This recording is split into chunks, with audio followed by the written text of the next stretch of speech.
It started as a sarcastic joke on The Daily Show, but by the time Jon Stewart called Meghan Markle the worst entrepreneur of the year, the media came to a halt. Suddenly, the Duchess wasn't just trending, she was being exposed. One line and her entire entrepreneurial image was laid bare. What followed wasn't just laughter, it was a moment of brutal truth. Meghan Markle's ventures? All hype, no substance. Meghan Markle's entrepreneurial journey seemed to promise big things. From the moment she stepped away from royal duties, she made it clear she was ready to take on the world. Podcasts, publishing, even whispers of skincare lines, Meghan quickly positioned herself as a businesswoman with a diverse portfolio. First, there was her podcast Archetypes, a bold feminist series aimed at exploring the labels society places on women. Big names, big themes, big ambitions. It seemed like she was setting the stage for a major career shift. On the surface, it looked impressive, until the reality of what followed started to sink in. But that wasn't the only venture. Meghan launched Limonitata Media, positioning herself as the founder of a platform for empowering women. She even hinted at a lifestyle brand that would rival the likes of Goop. Each announcement came with a polished PR rollout, and yet, after the dust settled, all we were left with was an empty echo. No meaningful results, no lasting products, just empty promises. Meghan's ambitions seemed limitless. But as we'd soon learn, the delivery never quite matched the vision. The question remained, was she really an entrepreneur? Or just a master at creating the illusion of one? Meghan's entrepreneurial ventures followed a familiar, frustrating pattern.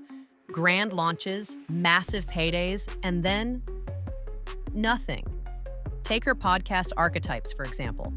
It was supposed to be a game changer, a deep dive into the complexities of female labels with big names and bold messages.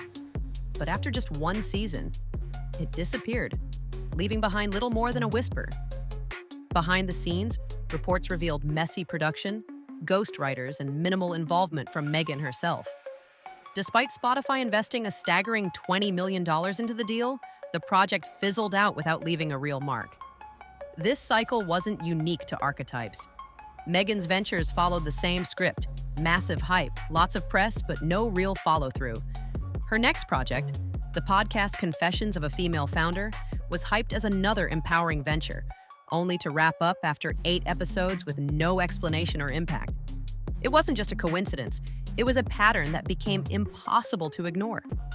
Every new venture felt like a flashy trailer for a movie that never got made. Big promises, huge investments, and a lot of fanfare. But when it was time to deliver, Meghan's ventures fell flat. It was clear. There was a gap between her ambition and execution, and it was starting to show. The fallout from Meghan's Archetypes podcast wasn't just a disappointment. It was a full-blown scandal. When the project collapsed after just one season, the cracks in her entrepreneurial facade became impossible to ignore. Spotify had invested a staggering $20 million into the podcast, betting big on Meghan's star power to drive listeners and attention.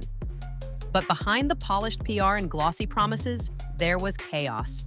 Reports surfaced that Meghan had minimal involvement, and the show relied heavily on ghostwriters to craft its content. It seemed like Meghan was more of a figurehead than a true driving force behind her own brand. The most damning blow came from Bill Simmons, a top executive at Spotify, who openly called Meghan and Harry grifters. That wasn't just an insult. It was an insider's critique of their entire business model. These weren't rumors. This was someone within the company calling out the lack of substance behind their projects. The word grifter carried weight, suggesting they were more focused on cashing in on their names and titles than actually delivering value. It wasn't just about a failed podcast. It exposed a deeper issue. Meghan was building an empire on borrowed prestige, but without the grit and work needed to make it last. After the collapse of Archetypes, Meghan shifted gears, jumping into yet another venture. Confessions of a Female Founder, launched under her new platform, Limonitata Media.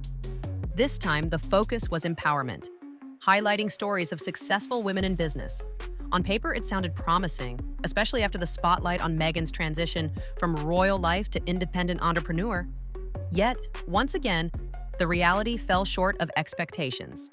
The podcast barely lasted 8 episodes before it was quietly wrapped up, with no clear explanation or fanfare. Once again, the pattern repeated itself.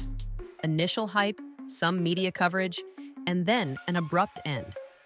The project seemed to vanish just as quickly as it had appeared, leaving many to wonder if it had even been a real success to begin with.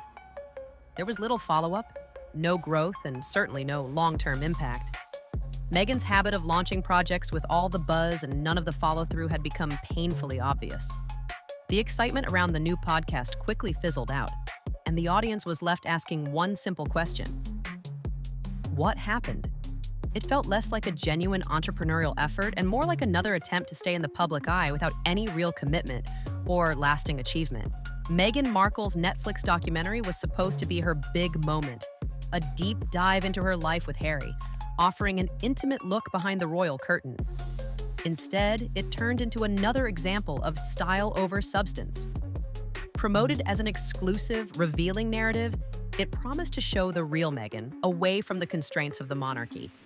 What viewers got, however, was a sanitized highlight reel, filled with recycled grievances and self-serving moments, offering little that hadn't already been covered in the media.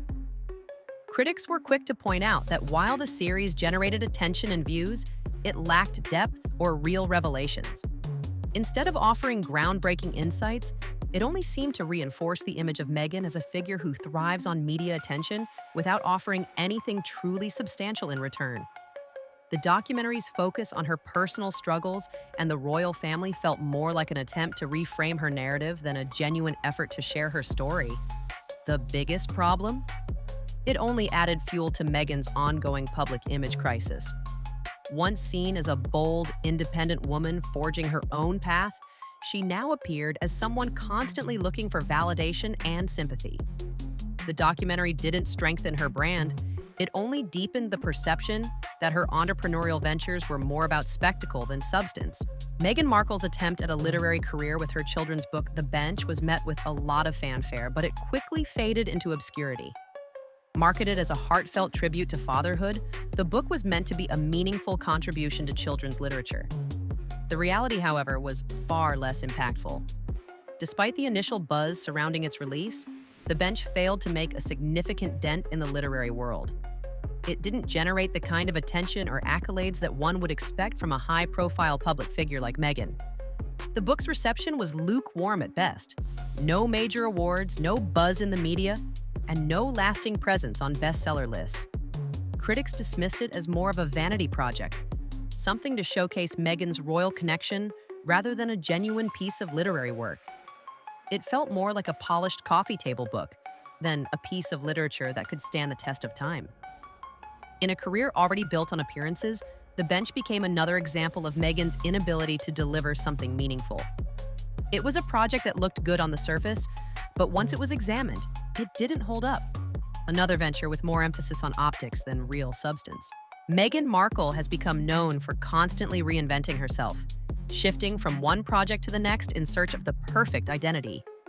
Whether it was her podcasting ventures, her attempts at publishing, or whispers of a lifestyle brand, Meghan seemed to be trying on different personas, hoping one would finally stick. But with each new endeavor, the pattern remained the same. Huge launches, plenty of media attention, and then nothing. Each project had the same glossy appeal, carefully curated images, bold announcements, and a lot of press coverage. Yet behind the scenes, the actual execution often fell short. Her ventures appeared to be more about staying in the spotlight than building something meaningful or sustainable. Instead of a consistent brand or product, Meghan's entrepreneurial efforts began to feel like a revolving door of half-finished ideas and unfulfilled promises. The constant reinvention became a way to distract from the growing gaps in her brand. Meghan kept moving from one thing to the next without ever establishing real, lasting success. It was as if she was searching for a venture that would finally prove her worth outside of the royal spotlight. But the deeper you looked, the clearer it became.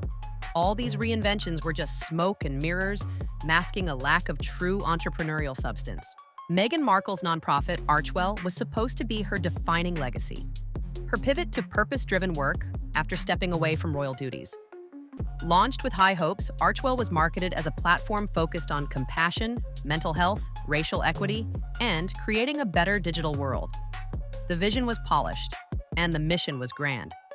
But as time passed, it became apparent that the nonprofit was more about image than actual impact. Despite the media blitz, there was no flagship project to point to, no defining success story that could prove Archwell's worth. The initiative was more about carefully crafted mission statements and PR campaigns than tangible, measurable results. Every annual report was filled with buzzwords but lacked real accomplishments. It was as though the organization was more concerned with maintaining Meghan's image as a philanthropist than actually affecting meaningful change. In stark contrast to other celebrity foundations, like Rihanna's Clara Lionel Foundation or the Obama Foundation, which fund global emergency efforts and community building projects, Archwell seemed to be all talk and no action. It quickly became clear Archwell wasn't a groundbreaking nonprofit. It was another piece of Meghan's media strategy. Without real, impactful work behind it, the nonprofit became just another example of her brand built on optics rather than substance. For months, rumors swirled about Meghan Markle's rumored foray into the world of wellness and luxury living. Media outlets teased about her plans for a lifestyle brand that could rival the likes of Goop or even expand into a fashion line. The idea of Meghan creating a go-to empire for all things chic, empowering, and high-end seemed to make sense. After all, her influence and star power were undeniable. But despite all the buzz, nothing ever materialized. Instead of a grand product launch or a cohesive platform, all we got were Instagram hints, PR speculations, and vague promises. There were no concrete products, no platform to speak of, and certainly no launch date. The anticipation built for months, but nothing ever followed through. It was a classic case of hype without substance, an idea that never got off the ground. This constant teasing with no results began to sour people's perception of Meghan's brand. The image of a luxury mogul or wellness guru she tried to project started to feel more like a fantasy. What was once seen as a promising venture quickly became another empty promise in her ever-growing list of unfinished projects. It wasn't just a missed opportunity, it was the latest in a long line of ventures that simply never materialized. Meghan Markle's brand, built on her royal status and carefully crafted image, worked for a while until the cracks started showing. At first, the public was captivated by her transition from royal to entrepreneurial. But over time, the lack of substance behind her ventures became undeniable. Meghan built her brand around image and optics, using her title to open doors and generate headlines. Yet, without solid projects, without real innovation or follow-through, it all started to feel like smoke and mirrors. The problem with shallow branding is that it only works for so long. People can be dazzled by glossy photos, big promises, and flashy announcements, but eventually they want more. They want results. They want something tangible that they can hold on to, and that's where Meghan's brand faltered.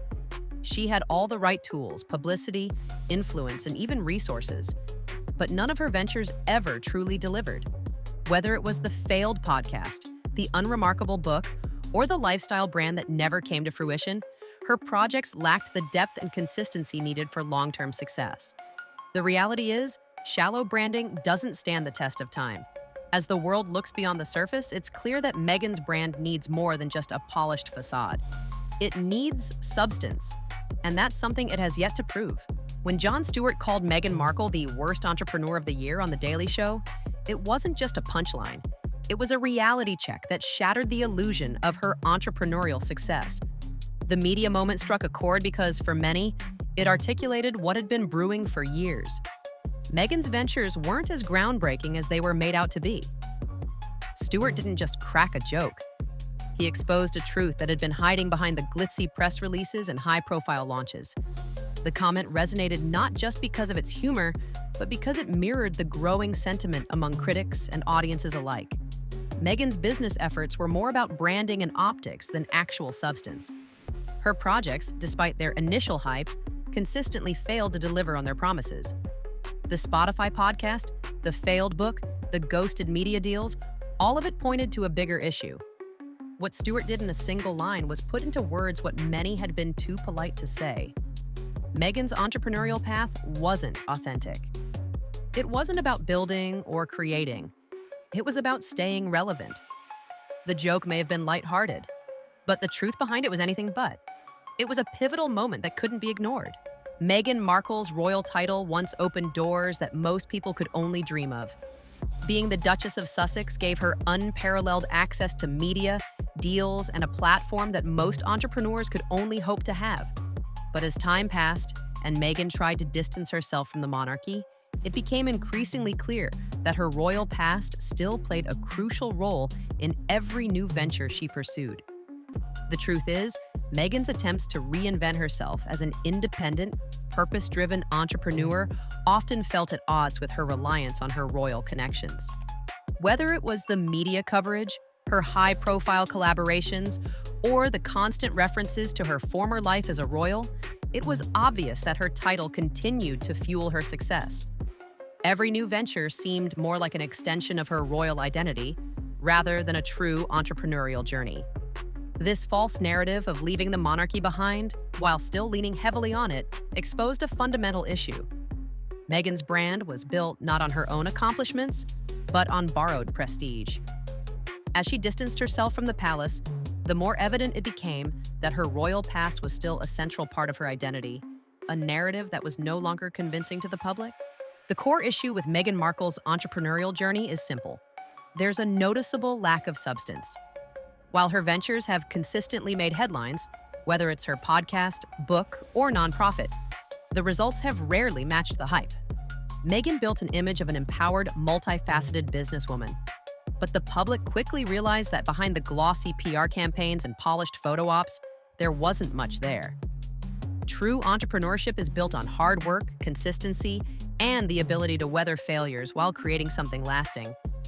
Yet Meghan's ventures often felt more like performance than passion. They were flashy, high-profile, and carefully curated, but they lacked depth and commitment.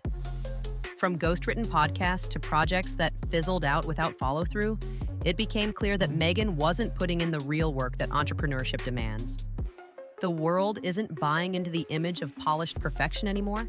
People want to see real results, the gritty behind-the-scenes effort, the perseverance, and the tangible outcomes. And in Meghan's case, that substance has been sorely missing. Whether it was her podcast's quick fade or the lackluster reception of her book, the disconnect between her public persona and her actual output was impossible to ignore. Meghan's brand was built on aesthetics, but it never quite delivered the substance that truly drives success.